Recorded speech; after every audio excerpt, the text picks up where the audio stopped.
नमस्कार, मैं हूं पवन त्यागी। उत्तर प्रदेश एटीएस ने 4 रोहिंग्याओं को गिरफ्तार किया है और इसमें आपको बताएं एक गिरोह का खुलासा हुआ है। ये गिरोह बांग्लादेश से और म्यांमार से जो रोहिंग्या आते थे उनका फर्जी दस्तावेज बनाकर उनको भारत में नौकरियां दिलवाता था और अलग अलग एरिया में भारत के उनको बसाने का काम करता था।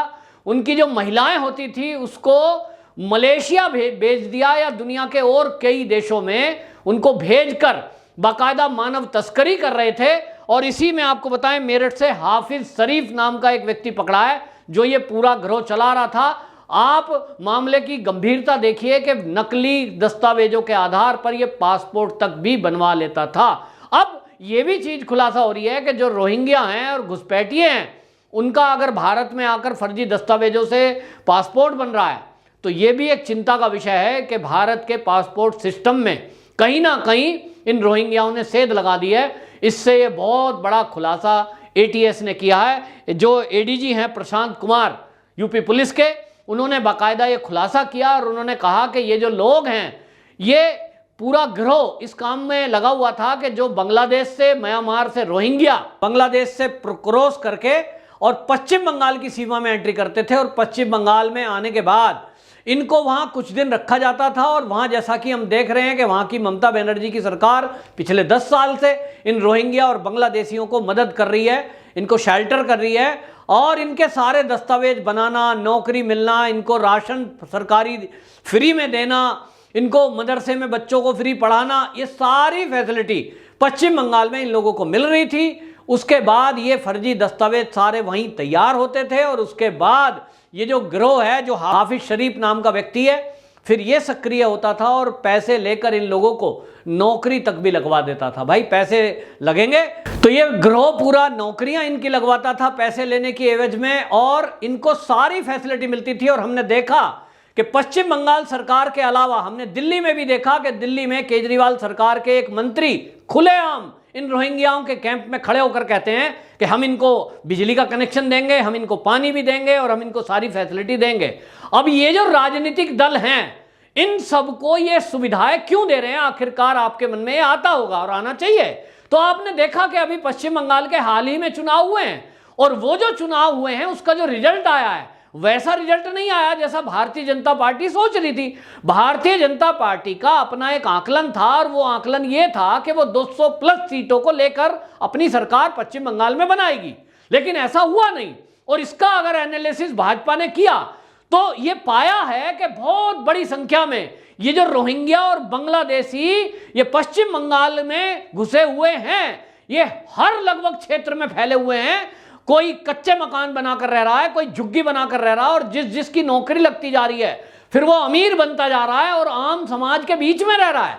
ये वहां के जो मुस्लिम हैं उनके साथ रोटी बेटी का संबंध कर लेते हैं और उसके बाद घुल मिल गए, इनको ढूंढ पाना मुश्किल है। और पश्चिम बंगाल में तो ममता बनर्जी की जो पुलिस है वो कैसा प्रयास ही नहीं करती कि इनको खोजा जाए, क्योंकि वो तो सुविधा देने में लगी हैं और वो कह चुकी है कि सीए लागू नहीं करूंगी, यानी उनको स्थायी रूप से जितने लोग आ जाएं वो पूरे भारत में फैलाने का काम करेंगी। ये एक साजिश हमारे भारत के विरुद्ध है। जैसा हम देख रहे हैं भारत की राजधानी दिल्ली, जो कि केजरीवाल सरकार के मंत्री हैं अल्पसंख्यक कल्याण मंत्रालय अमातुल्ला खान, वो अगर रोहिंग्याओं के बीच में खड़े होकर ये बयान देते हैं कि हम रोहिंग्याओं के साथ हैं और हम इनको सब सुविधा देंगे, हम इनको सारा खाना पीना और बिजली पानी सब देंगे, तो उनके खिलाफ कार्रवाई कौन करेगा? सरकार को कार्रवाई करनी है, लेकिन सरकार पुलिस को भी कार्रवाई नहीं करने देती, क्योंकि पुलिस यहां बेशक देश की राजधानी है लेकिन केजरीवाल की परमिशन बहुत सारे मामलों में जरूरत होती है और ये केजरीवाल सरकार रोहिंग्याओं के बीच खड़ी है। और ये जो पैटर्न चला है ये देश के लिए खतरनाक है। आपको बताएं कि जो सऊदी अरब है वहां से उन्होंने घोषणा कर दी है कि जितने भी रोहिंग्या हैं उनको उनके देश वापस भेजा जाएगा। उनको मदद के तरीके से बुलाया था, ठीक है भाई अपने ही धर्म के लोग हैं, गरीब हैं, शोषित हैं, भूखे हैं, चलो इनको रख लेते हैं। लेकिन जिस तरह से इनका आपराधिक रिकॉर्ड देखने में मिला कि ये जहां भी गए बड़ी तेजी से अपनी जनसंख्या बढ़ाते हैं और जहां ये अल्पसंख्यकों में होते हैं फिर ये जब बहुसंख्या में हो जाते हैं उसके बाद ये बवाल करते हैं। ऐसा दुनिया के कई देशों में हुआ कि जिनको शरण दी गई, शरण के बाद इनका विकराल रूप देखने में सामने आया।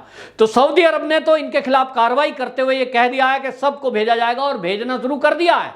लेकिन भारत जैसे देश में इन रोहिंग्याओं के और बांग्लादेशियों के पक्षधर बहुत सारे पार्टी के लोग इनके पक्ष में खड़े हो गए, जिसमें ममता बनर्जी है, आम आदमी पार्टी है, कांग्रेस है, और अब तो महाराष्ट्र के अंदर भी यही हो रहा है कि मतलब इनके खिलाफ कोई कार्रवाई नहीं की जाएगी। आप समझ लीजिए, जो दुनिया के इस्लामिक कंट्री हैं उसके अंदर ये लोग नहीं जाते।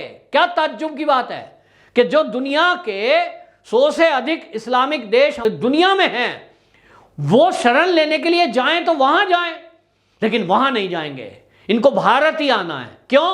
इनका एक सूत्री कार्यक्रम है, जो ये घुसपैठिए हैं, एक सूत्री कार्यक्रम है गजवाए हिंद। इस भारत को किसी भी तरह जनसंख्या बढ़ाकर यहां असंतुलन पैदा कर दिया जाए, सुरक्षा को खतरा पैदा कर दिया जाए, और इनको पता है कि यहां भारत का विपक्ष ऐसा है कि वो मोदी के विरोध में, वो योगी के विरोध में इनके साथ खड़ा हो जाएगा। और यही हो रहा है। दिल्ली के अंदर दिल्ली को चलाया गया, उसमें बहुत बड़ी संख्या में रोहिंग्या बांग्लादेशी घुसपैठियों का हाथ था। हमला किया, दंगे किए, आगाजनी की, लूट की, भाग गए। कहां गए? आज झोपड़ी यहां पड़ी हुई है, कल को कहीं और चले गए। झोपड़ी है, पता लगाना मुश्किल है। यहां साहिबाबाद, गाजियाबाद के एरिया में भी बहुत सारी झोपड़ी पड़ी थी। एक जगह से उठा लो, दूसरी जगह डाल लेंगे। फर्जी कागज बन गए हैं, फर्जी वोटिंग कार्ड हो गया है, फर्जी इनके पास आधार कार्ड भी है, उसमें हिंदू नाम रख लेंगे। इनकी महिलाएं घरों में बर्तन साफ करना, झाड़ू पोछा लगाना, ये काम ढूंढते हुए लोगों के घरों में घुसपैठ कर गई हैं, और मौका मिलते ही ये डकैती जैसी वारदात, लूट की वारदात को अंजाम दे देते हैं। देश की सुरक्षा के लिए बहुत बड़ा खतरा है बांग्लादेशी घुसपैठी और ये रोहिंग्या।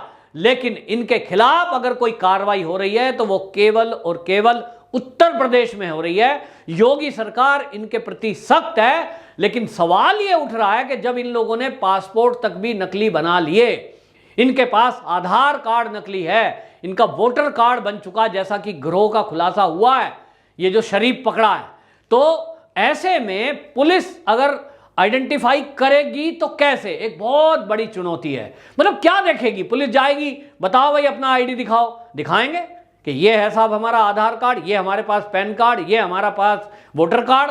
तो पुलिस कैसे खोजेगी? ये पुलिस के लिए बहुत बड़ी चुनौती बनी हुई है। लेकिन उत्तर प्रदेश की जो पुलिस है, जो उन्होंने वो गिरोह का खुलासा किया है, वाकई में सराहनीय है कि इस तरह के कांड में म्यांमार के लोगों को खोज के निकालना उन्हीं की बस्ती से, उन्हीं के बीच में, और ये बहुत कठिन काम है। तो उत्तर प्रदेश की पुलिस ने जो काम किया है, ये पूरे भारत के इंटेलिजेंस यूनिट को एक्टिव होकर करना चाहिए। आज जो सरकारें इनका साथ दे रही हैं, ममता बनर्जी जो आज इनके पक्ष में खड़ी है, जो कांग्रेस इनके पक्ष में बोल रही है, जो आप ही इनके पक्ष में बोल रहे हैं, इनको हम सीए लागू नहीं होंगे, इनको हम जाने नहीं देंगे, और दिल्ली सरकार तो खुलकर सामने आ गई। कम से कम ममता बनर्जी कहीं खुला इस तरह से नहीं है, वो मौन होकर के अंदर अंदर चाहे उनको नौकरियों में भी रख रही है। अभी खुलासा हुआ है पुलिस की भर्ती का पश्चिम बंगाल में भी, कि वहां कितने लोगों को, जो दलितों को नौकरी मिलनी थी, वो नौकरी दे दी। उसमें कितने घुसपैठी घुसाए होंगे, कितने रोहिंग्याओं को नौकरियां दी होंगी, ये अलग से जांच का विषय है। लेकिन ये विपक्षी दल इस देश की सुरक्षा से खिलवाड़ कर रहे हैं, ये इस देश को खतरे में डाल रहे हैं। इस तरह के रोहिंग्याओं को यहां बसाकर जिस तरह से ये पक्षपात कर रहे हैं, और इनको लगता है कि यहां मोदी को हटाने के लिए इन रोहिंग्याओं को यहां घुसपैठ करा दो, जनसंख्या बढ़वा दो इनकी, ताकि ये सब तुम्हें वोट देते रहें। तो ये विपक्षी दल इस दुनिया का इतिहास भूल रहे हैं कि जहां भी इस तरह से घुसपैठियों को घुसाया गया है, उनका साथ दिया गया है। ये लोग आप देखिए, भारत के अंदर भी ये जो एटीएस उत्तर प्रदेश ने खुलासा किया है, वो खुलासा किया है एडीजे ने, बाकायदा बताया है प्रशांत जी ने, कि ये लोग आपराधिक गतिविधियों में लिप्त रहते हैं। जितना नशे का कारोबार है, ये नशे के कारोबार में लिप्त हैं। पूरा ड्रग की सप्लाई पूरे भारत में ये करने का काम यही करते हैं। गुंडागर्दी करनी है, मतलब आप सोच लीजिए कि यदि ये महिलाओं को विदेशों में बेचने का काम कर रहे हैं और इस तरह से ये पैसा कमा रहे हैं, और अपना सोची समझी रणनीति के तहत इनका एकमात्र उद्देश्य यह है कि किसी तरह इस भारत के अंदर मोदी सरकार को ना रहने दिया जाए, क्योंकि इनकी दाल जब तक नहीं गलेगी जब तक केंद्र में बीजेपी सरकार बैठी है। तो इन्होंने लक्ष्य बनाया है कि 2024 में मोदी को हटाना है, और उसके पहले उत्तर प्रदेश पुलिस क्योंकि कार्रवाई कर रही है, ताबड़तोड़ छापेमारी हो रही है, इनको पकड़ा जा रहा है और इनको जेल में डाला जा रहा है, तो इसलिए इन्होंने योगी को टारगेट किया है कि मोदी के साथ योगी का भी हटना जरूरी है, क्योंकि ये चाहते हैं कि उत्तर प्रदेश, जो कि हमारे भारत का सबसे बड़ा राज्य है, जहां से सबसे ज्यादा एमपी चुनकर के सरकार बनाने में सहयोग करते हैं, इनका लक्ष्य है कि उत्तर प्रदेश में भी इस तरह का माहौल क्रिएट किया जाए कि यहां भी रोहिंग्याओं के बेश पर और यहां योगी को हटाया जाए, ताकि इनके मन मुताबिक कोई ऐसा मुख्यमंत्री आ जाए जो सीए लागू ना होने दे और इन रोहिंग्याओं को नौकरियों में रखे और इनको सुविधा और सारी जो इनको सुविधा चाहिए वो इनको सुविधा और सुरक्षा दे। और इसीलिए आपने देखा पिछले दिनों जो लोनी की घटना हुई है, फर्जीवाड़ा हुआ, उसमें बहुत बड़ा दंगा कराने की साजिश का खुलासा हुआ था। ये देश का विपक्ष इस मोदी के विरोध में और योगी के विरोध में देश की सुरक्षा से खिलवाड़ कर रहा है, जो कि बहुत खतरनाक है। वंदे मातरम।